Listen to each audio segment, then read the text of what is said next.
the FOWAK Freaksho's Oasis with Amanda Koopa. I am the Freaksho, and this is our Oasis, where I just talk about the past of my life, because nobody can tell my life story other than me. I mean, people can try, but they can't. So I just want to update on the future, or on the now, I guess. I can't update the future because I don't know what it holds. But just right now in my life, God is he's a miracle. He's a miracle. And like, people have been like, arguing with me and dissing my religion and stuff like that. And it's like, I get into these like frenzies of typing that I'm like, I'm not even thinking these words. God is just giving me exactly what to say. Because man, I used to be such a, I don't know, I was kind of mean and aggressive about things, but now it's like I know how to be just normal and nice. And anyways, that's amazing. God is so good. But now let's blast into the past. So I wanted to mention a couple things I forgot about the St. Mary's School, which was, and it's kind of a big one, and I can't believe I forgot to talk about it. So, I got like pretty big boobs in like grade 4 or 5, and all of the boys like made fun of me and would chase me around and just grab my boob, just like honk honk, or like flick them, like you do burger flips on people, as they say. They would grab my boobs, flick my boobs, punch me in the boobs. Like, it was like my boobs were free game for the boys in my school. And then one day, one of the guys, I won't name him only because, he's just a boy. He's just a boy. And I hope he's not, doing those things now. But, he ran by me and like grabbed my boob. And this teacher saw it and asked me kind of was like, what's going on over here? And like, we both got in trouble, but I wasn't in trouble. They were like, are you okay or whatever? And I was just like, oh, they do that all the time. And then I was in counseling. They put me in counseling. So yeah, it's insane to think about that I was like a young girl and boys were grabbing at my chest, and I just was like, that's what boys do. That's not what they normally do, because of all the things that happened to me prior to, like, the creepiness and stuff. I also kind of skipped something. So this is just going to be like diving into like the time around me going to St. Mary's School, but not, these things didn't happen at the school. Because the last episode was very much everything that happened at St. Mary's, and there's more coming up every day the more I think about it. But these are just things that would have happened in my neighborhood when I was going to that school. And so one of the things was, there was this family that my mom was really, really good friends with. We went over there all the time, and they had, this table is so creaky, I don't know, I'm sorry if that's loud. We were just friends with this family, and so my parents would like go upstairs and play board games and things like that, and like just visit and drink and do whatever.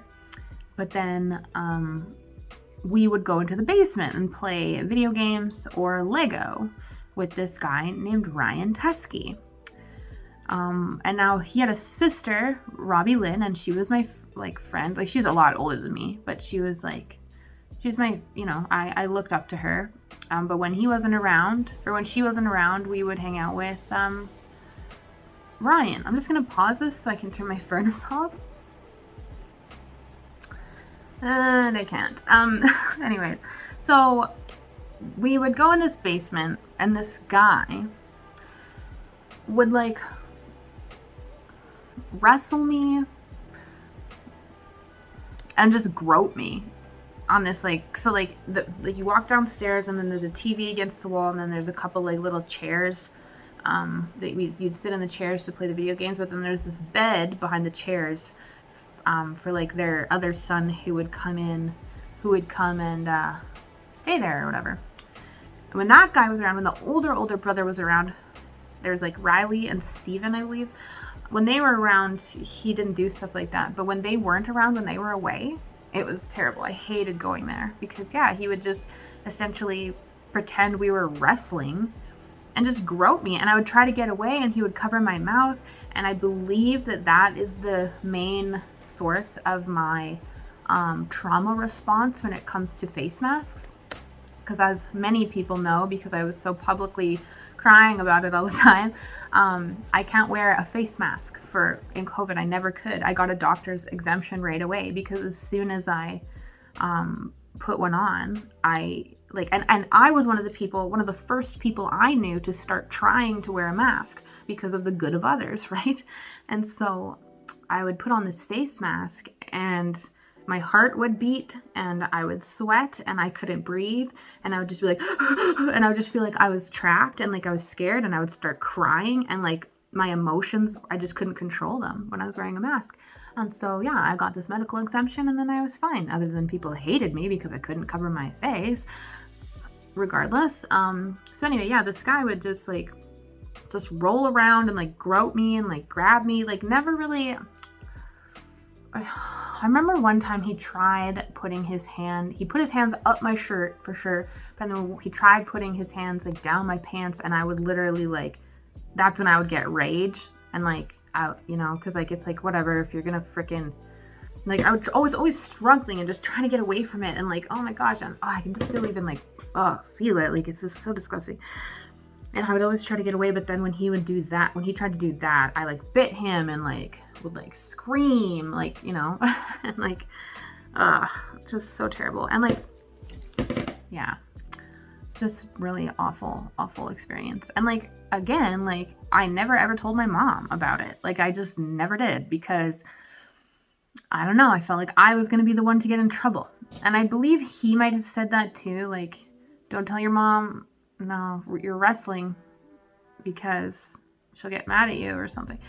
And yeah, so that guy was a total creep. And then interestingly enough, later when I have like Facebook in like 2007, when I first got Facebook, he was like messaging me and like saying we should hang out. And I was like, at the time, I was still kind of very like afraid of him for some dumb reason.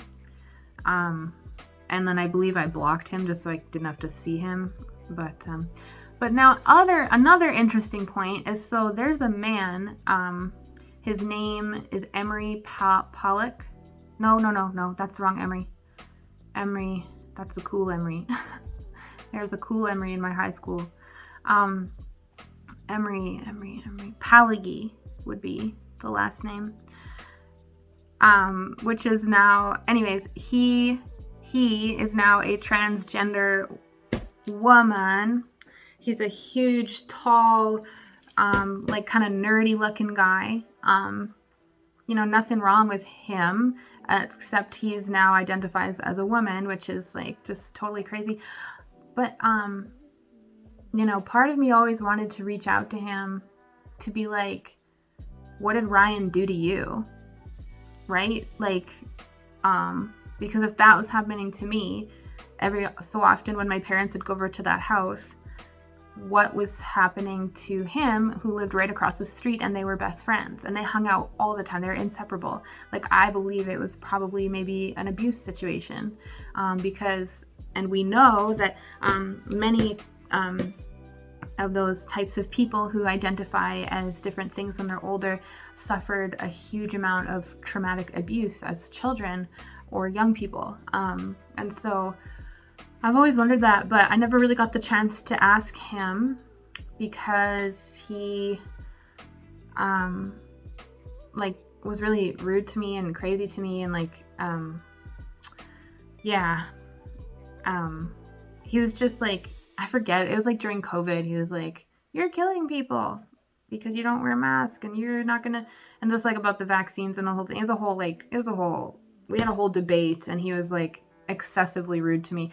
And people who can't argue / debate without their emotions fogging it all up, I can't with those people, especially because he was being very aggressive. And honestly, not gonna lie, like, because I knew him, I know he's a big, tall, scary kind of Satanist worshiper guy, and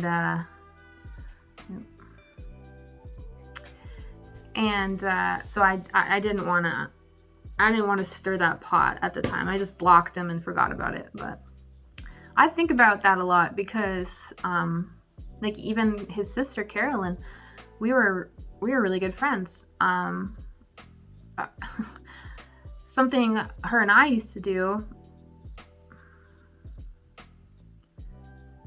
is we would go get a Slurpee and we would walk down the street in incredibly provocative clothing. So like she would always wear this halter top that's just like strings, and it's just white, and you could always see her boobs through it. You could, like, her boobs were always out. And I started wearing this tube top to hang out with her. And yeah, we would go get a Slurpee, and then we would walk down the street and wave at cars. This is what she enjoyed doing. And then one time, these guys picked us up.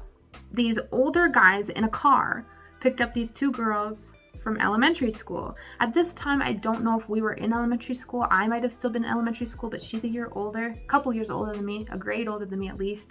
And regardless, we were hanging out, I believe, because we were kind of neighbors still, probably. Maybe not. Maybe I lived in Riverview at the time. Regardless, that was our thing. We walked down the street with this provocative clothing. And at this time, I would be 12 or 14. This is leading into another story. And so one time, yeah, these guys picked us up and took us to their house, and they had a pool and a pool table. I kind of stayed outside and jumped in the pool with all my clothes on. I was just like kind of acting like a kid. And she like went in the house with these like old guys. Like, I'm talking these guys, like, they might have been high school age. Or they could have been over 18. I don't know. But regardless, it was gross and creepy. And they picked her up, and she went in the house with one of them, and then came out later. And, you know, I didn't really ever ask what happened. It was just kind of like, uh-oh. But then later, I'm just going to say this name. Douglas Hamonic was a lifeguard at my pool at the North Battleford swimming pool. He was a lifeguard, and he was a really hot older guy. Like, he was between 18, 21, somewhere around there. You know, definitely too old to be hanging out with a 12 and a 14-year-old.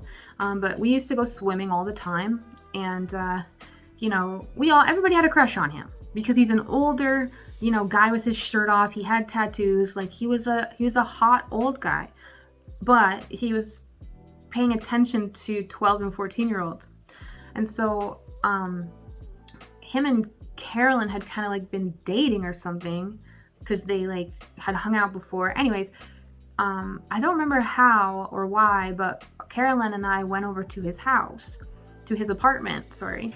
And you know, he was kind of like, he was acting like the king of the world. Again, his name is Douglas Hamonic, now goes by Douglas Shipton on Facebook. This man messaged me and said, I listened to your music. I don't even remember what he said, but he was like, it was like he was fishing to see if I remembered him. And motherfucker, of course, I said I wasn't going to swear, but I remember him. Because, you know, anyways, so the story. So we go to his apartment, and he's feeling like the king of the world. He's got this 12-year-old and this 14-year-old on both of his arms. And I remember we were out on his balcony smoking a cigar. He gave us each cigars, and he had his arm around us like we were his women. Like, and I remember feeling really uncomfortable about it because I thought that it was kind of Carolyn's boyfriend. And so I was like, kind of like, why is he touching me? Right? This is weird. So anyway, we went and like laid down on a couch or something all together. And again, he's got his arms around both of us. And then Carolyn kind of like just went down on him. And I didn't know at the time, I didn't know what she was doing. Like, she like kind of laughed and like went under the blanket and like was doing stuff with him. And then I was up face level with him, and he was like talking really weird to me and like trying to kiss me and stuff. And this whole time I'm like, what's she doing? Because at this time, like, I learned what a blowjob was probably a week after this had happened. And I was like, ooh, you know what I mean? And like, I don't remember ever hanging out with her after that. And I wonder if that's why. But I remember being in the apartment and all of this happening so clearly. And I believe that's for a reason, because to freaking, like, that is like he was a lifeguard at our pool and he preyed on a 12 and a 14-year-old.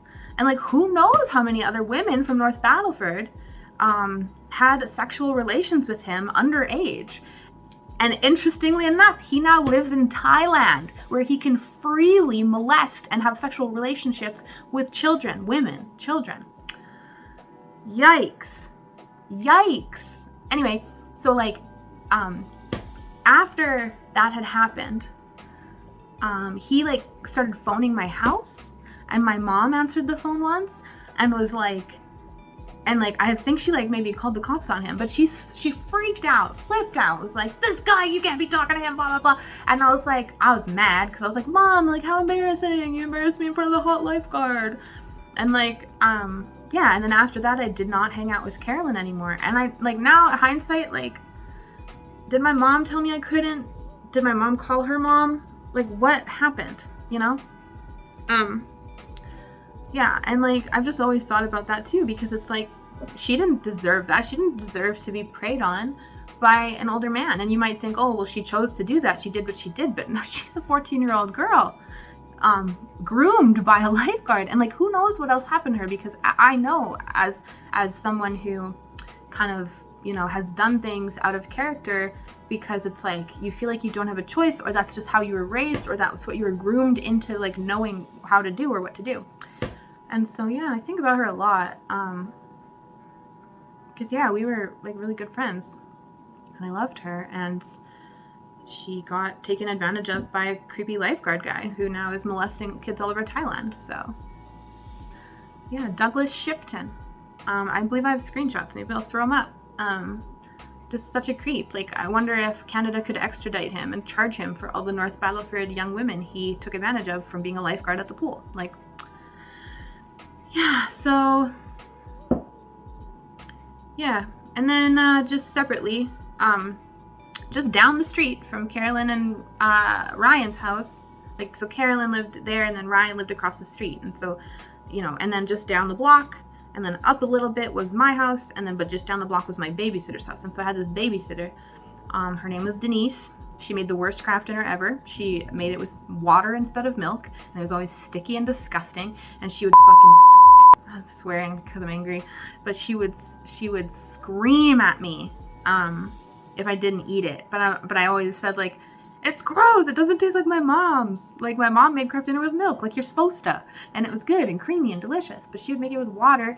And she would make it with water, scoop it all into bowls, and then call us. And by the time we got to it, it was cold and sticky and disgusting. Like, I don't know if you've ever made craft dinner with water, but it's freaking gross. Like, I recommend you just try it for the experience. Live my childhood, okay? So anyway, this babysitter's was like a nightmare. These boys were always like waggling their little penises at me, and like they were always pulling their pants down and peeing on everything, and just wieners were always out. And you know, and like this kid, that his name was Theron, he was so, I hated him so much. I'm sure he's a lovely young man these days, but he was just a very angry child, always pulling his wiener out. And one time he threw a pot at my head, and it bounced off my head. And my babysitter, who was his mom, was like, I don't know. I just remember her being mad at me and not him. And he's like, that was a pot, like a cast iron, like, pot. We're in the sandbox, and there's like all these pots and pans in there. And he like just chucked it, and it boom, bounced off my head. And I just remember being like, and I had a huge goose egg. And then, yeah, so I spent a lot of time, whenever his sister was home, I would spend a lot of time playing Barbies with her. And this actually other little kid whose name was Kale, and he later in life ended up being gay, I believe.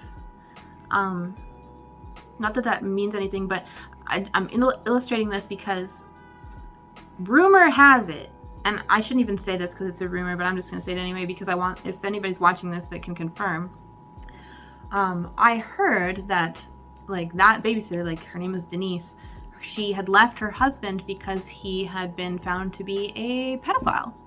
So when I think about that, and like all the penis showing and the penis grabbing that was happening at that daycare in the yard when the parent, like when the babysitter's inside, so their house was like on a corner, and their yard wrapped all the way around the house, and there's this shed kind of, so there's a door in the front, and then the grass, and then a shed, and where that shed was is totally out of view. You could always hear if like the adult was coming because it was so kind of tucked away, and just the creepiest shit happened back there. Like, I remember them like being like, touch it, and like just like real sexual weird stuff happening at a daycare. And like this shit was normal for me as like I was in in grade 1, 2, 3, like, and everybody was just penises out and like touch it and like, oh, and like I like daring each other to lick it, like just that is a learned behavior. Like, yes, kids are curious and they're like, what's that? But like the whole like getting another kid to suck your, you know what I mean? That is a learned behavior, because otherwise how would a kid know how that would feel, or you know what I mean? Like, it's just such a, yeah. Anyways, this got dark. This is a dark one. I apologize. I apologize that it's dark, but this is just the stories of my life. And so, you know, the truth will set you free. And yeah, so I'm just gonna end it right now, and thanks for watching, and I'll see you next time. I gotta regroup.